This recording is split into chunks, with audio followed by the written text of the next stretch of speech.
اللي في الصورة دي ميكايلا كوستنازو، أو حسب ما بينادولها الأصدقاء والأقارب ميكي. ميكي كانت رياضية وذكية وقريبة جدا من عيلتها، وكانت بتعيش في بلد صغيرة الناس كلها بيحسوا هناك بالأمان. وعلشان كده لما اختفت ميكي الكل حس بالرعب. ومع التحقيق اتضح إن الأمر أكتر من مجرد اختفاء. الحكاية طلعت أكتر مما كان أي شخص يتصور. وفاة ميكي كانت قصة غيرة وخيانة، وبصراحة كل حاجة غلط في حق الإنسانية حصلت معاها.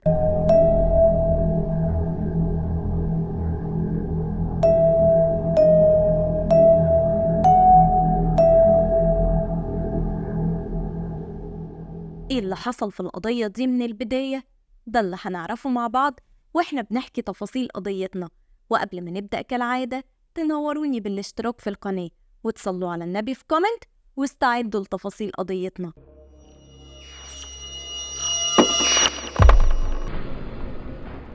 مدينة ويست ويندوفر بتكون مدينة صغيرة موجودة في ولاية نيفادا بالولايات المتحدة الأمريكية. عدد سكانها 4410 نسمة، وده حسب تعداد 2010. ويست ويندوفر موجودة على الحدود الشرقية لنيفادا، وبتكون الحافة الغربية لصحراء سولت لايك.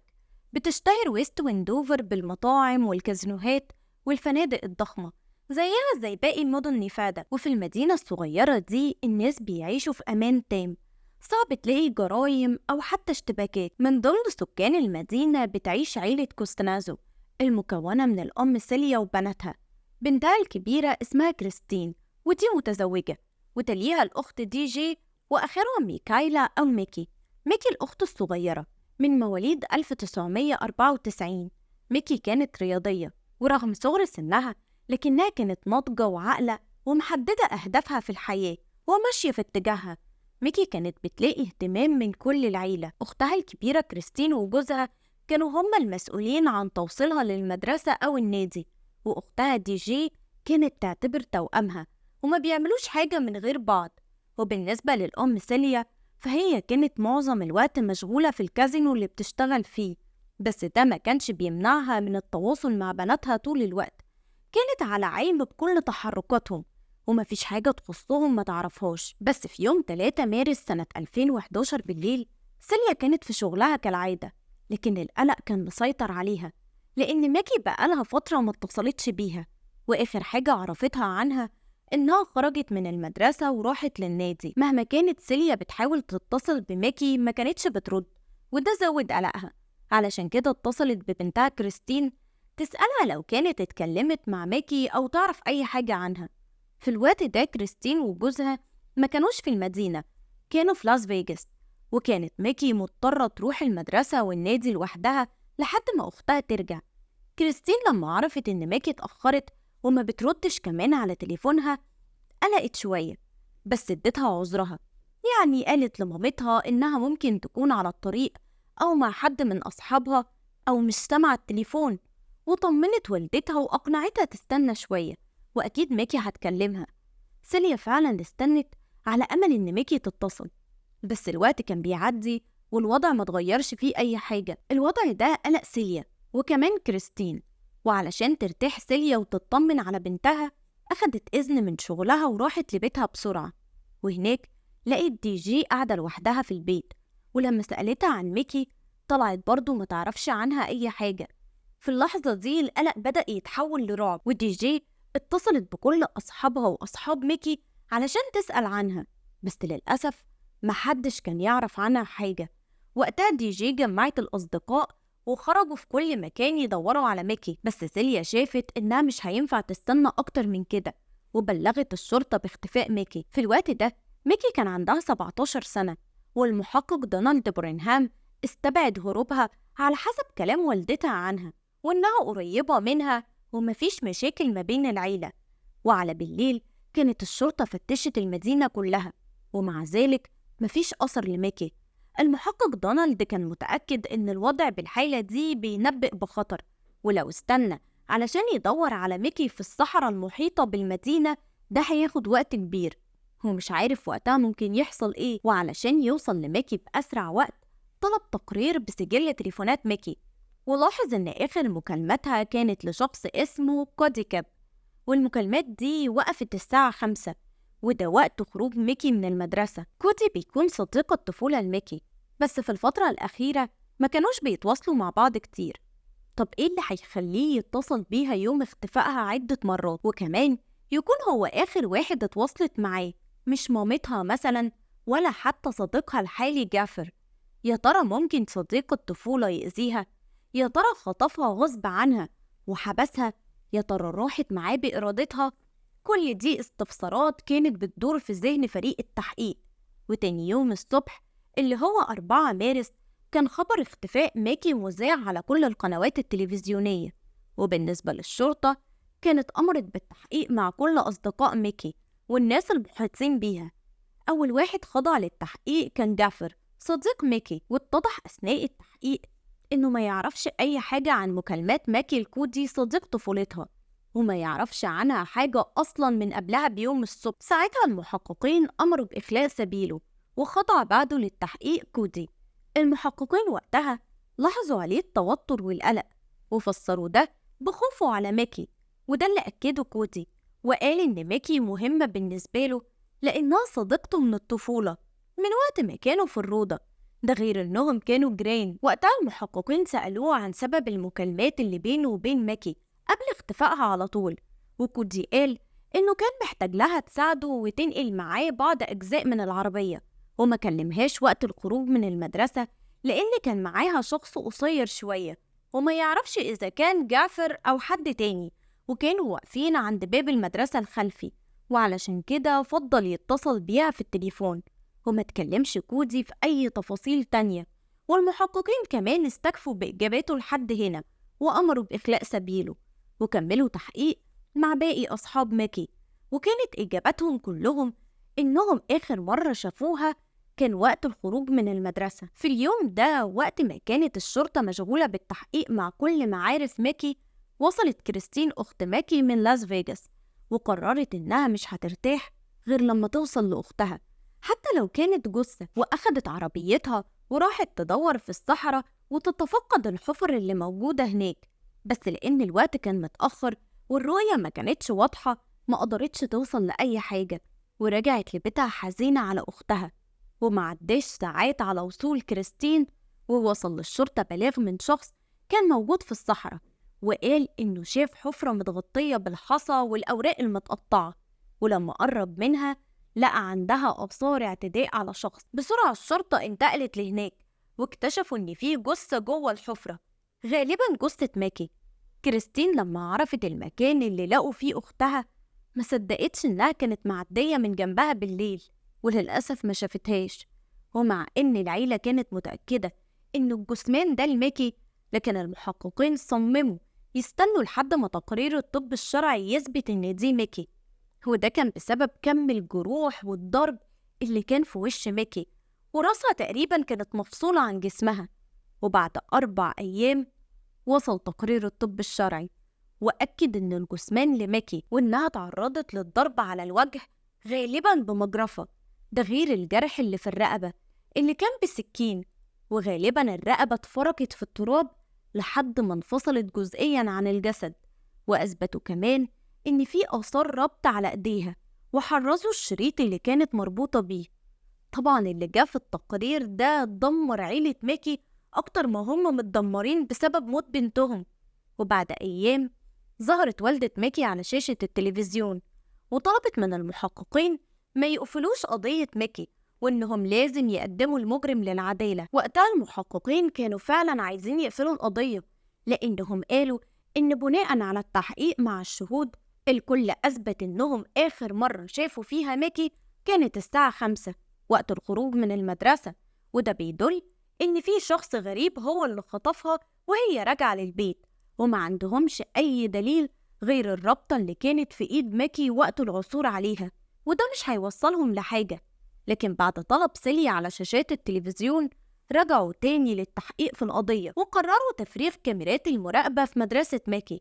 المفاجأة بالنسبة لهم إن ماكي ظهرت في الكاميرات وقت الخروج من المدرسة، وكانت عند الباب الأمامي مش الخلفي، وكمان كانت واقفة مع كودي. وطبعا ده عكس اللي قاله كودي تماما وقت التحقيق. لو تفتكروا، هو قال إن ميكي كانت عند الباب الخلفي وواقفة مع شخص قصير، وده ما حصلش. وبما إن كودي كذب أثناء التحقيق، يبقى أكيد ليه يد في الجريمة. وقبل ما المحققين يستدعوه للتحقيق، بدأوا يبحثوا عن تاريخه ويعرفوا تفاصيل حياته. كودي وميكي كانوا جيران، وعائلاتهم على علاقة قوية ببعض، وده اللي خلى الأطفال يكونوا قريبين من بعض هما كمان. كودي كان أكبر من ميكي بسنة، وفضلت تربط ما بين الاتنين صداقة كبيرة لحد ما وصلوا للمدرسة الثانوية. وعلى الرغم من كده، ما كانتش بتربط بينهم علاقة عاطفية، كان حبهم عامل زي حب الطفولة مش أكتر. كودي كان معروف عنه إنه عصبي وأفعاله متهورة، لكن برضه كان رياضي ولاعب كورة مميز. أثناء المدرسة الثانوية، كودي ارتبط بزميلته توني فرادو. توني كانت بنت ذكية وشاطرة، بس كانت منعزلة وخجولة، ودي مش مميزات بتلفت نظر كودي. وعلشان كده أصحابه كلهم استغربوا إن كودي يرتبط بتوني، وما فهموش سبب انجذابه ليها، وتوقعوا إن دي علاقة مؤقتة وهتنتهي بسرعة. بس العكس تماما اللي حصل، وتوني بقت بتتعلق بكودي بشكل مش طبيعي، ووصلت لمرحلة الهوس بكودي واعتبرته ملك ليها. وفي يوم دخلت على أهلها وبلغتهم إن هي وكودي قرروا يتجوزوا. طبعا ده كان غير منطقي إن شباب في المدرسة يتجوزوا، ومع إن أهل توني طائفتهم الدينية بتشجع على الزواج المبكر، لكن كان رأيهم إن كودي مش مناسب لتوني لأنه سريع الغضب وبيفتعل المشاكل. وكمان كودي لسه مراهق، عنده يدوب 17 سنة، وتوني زيه. أهل توني ما قدروش يمنعوا الزواج ده كتير، لأن بنتهم كانت حرفياً مهووسة بكودي وصممت إنها تتجوزه. وقتها أهلها اضطروا يوافقوا، بس بشروطهم، وكانت أهمها إن كودي ينضم لطائفتهم الدينية، وكمان يعيش معاهم في البيت علشان يقدروا يراقبوا تصرفاته ويقوموه. وبالفعل وافق كودي على طلباتهم واتجوز هو وتوني، وبقت كل العيلة بمثابة السند للمراهقين اللي بدأوا حياتهم بدري قوي. واللي كانوا بيتوقعوه أهل توني حصل بالحرف، والمشاكل والخناقات ما كانتش بتخلص ما بين كودي وتوني. بس الغريب إن أكتر المشاكل دي كانت بسبب توني، لأنها ما عندهاش ثقة في نفسها وبتغير على كودي زيادة عن اللزوم، وطول الوقت مقتنعة إن كودي هيسيبها ويروح لواحدة تانية. المشاكل دي زادت سوء بعد ما كودي وتوني راحوا المدرسة، ورجع كودي يتكلم مع ميكي على أساس إنها صديقته المقربة، وكمان بحكم إن الاتنين بيلعبوا رياضة فكانوا بيتمرنوا كتير مع بعض. الوضع ده ما عجبش توني، وبقت مشاكلها مع كودي منصبة على غيرتها من ميكي، ووصل بيها الأمر إنها بقت بتطلع إشاعات على ميكي وبتتنمر عليها.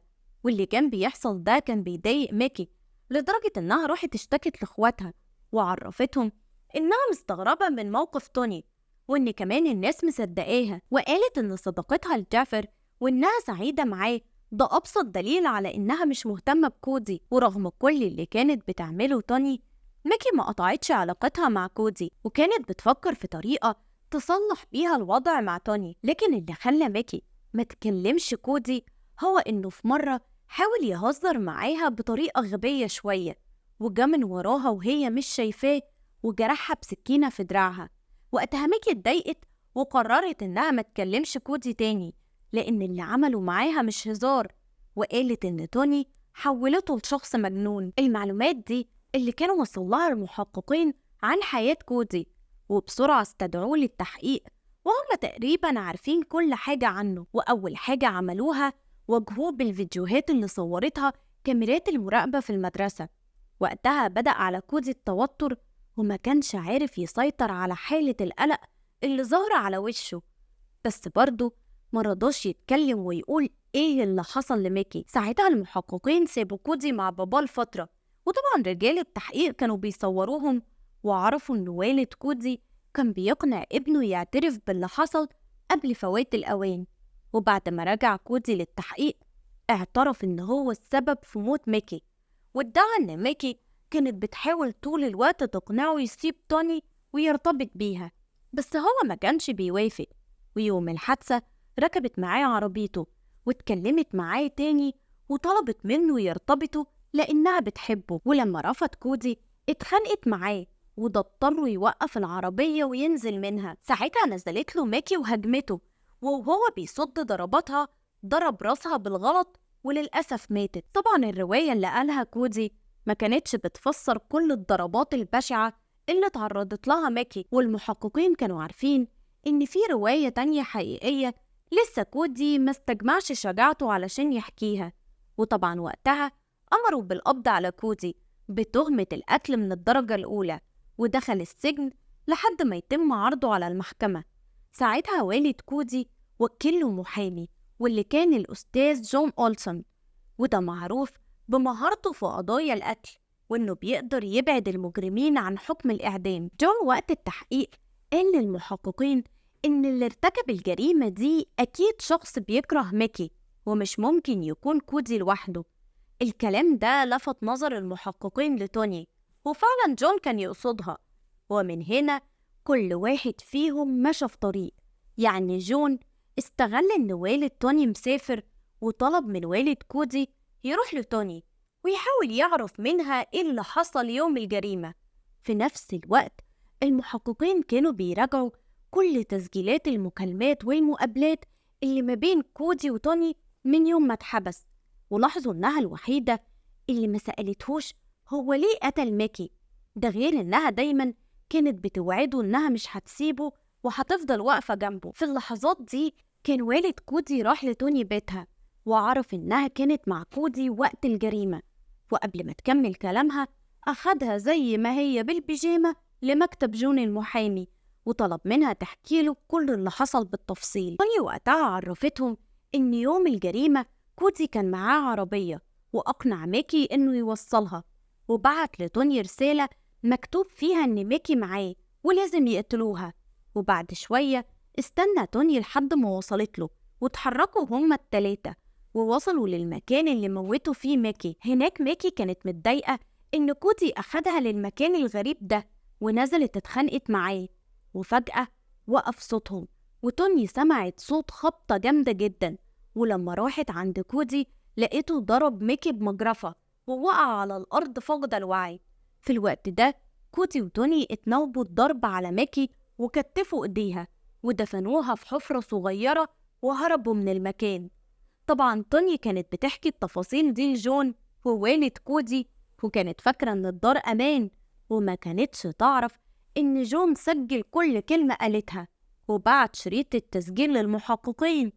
وتاني يوم تم القبض على توني وحبسوها بتهمة قتل ميكي. وبعد ما كانت توني كل يوم بتوعد كودي إنها هتفضل واقفة جنبه ومش هتسيبه، أول المحققين ما عرضوا عليها إنها تقر بالذنب وتشهد باللي حصل مقابل إنه يتوجه لها تهمة القتل من الدرجة التانية، باعت كودي ووافقت على الصفقة مع المحققين، وقالت إن كودي هو اللي كان متضايق من ميكي ومصمم يموتها.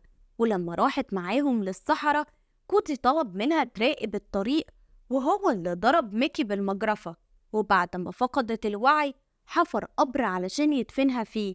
ساعتها فاقت ميكي وطلبت منه يسيبها ترجع بيتها، بس كودي ما رحمهاش وكمل ضرب فيها، وكمان استخدم السكينة وموتها. بالاعترافات دي اترفعت القضية للمحكمة واستمرت المحاكمة لشهور، وأخيرا في إبريل سنة 2012 اتوجه لتوني فراتو تهمة قتل ميكايلا كوستانازو من الدرجة التانية، واتحكم عليها بالسجن مدى الحياة مع إمكانية الإفراج المشروط بعد 18 سنة. أما بقى بالنسبة لكودي طول الوقت كان رافض يعترف بذنبه، لكن مع قرب النطق بالحكم عليه وفي سبتمبر سنة 2012 قرر يعترف بالذنب علشان يتجنب حكم الإعدام. ويوم الحكم عليه كان مصمم لآخر لحظة يقنع القاضي والمحلفين إن توني هي اللي ضربت ماكي وتسببت في موتها، بس القاضي كان رده عليه صارم وقال له إنه واثق إن هو اللي قتل ميكايلا بدم بارد، وحكم عليه بالسجن مدى الحياة مع عدم وجود فرصة للإفراج المشروط. حكم القضاء فرح أهل ميكايلا وحسسهم إن حق بنتهم رجع، والمفروض إن المجرمين ينفذوا بقى عقوبتهم بهدوء ويندموا على اللي عملوه. لكن اللي حصل إن كودي وتوني ما بطلوش رمي الاتهامات على بعض، وكل واحد فيهم مصمم يبرأ نفسه من الجريمة ويورط التاني، والموضوع ما انحصرش باعترافات للمحققين وبس. دي توني طلبت الانضمام لمقابلة على قناة MBC في برنامج كانوا بيتكلموا فيه عن تفاصيل حادثة ماكي، واعترفت إن كودي أجبرها على الاشتراك في الجريمة، وده لأنه كان بيضربها وبيعذبها فخافت منه ووافقت وهي مجبورة. القضية دي فيها اعترافات كتير وقصص وروايات، والحقيقة فين؟ أتوقع إن رواية توني الأولى هي الأصح، ده رأيي الشخصي. أحب أعرف رأيكم انتوا كمان في الكومنتات، وأشوفكوا على خير في فيديو جديد.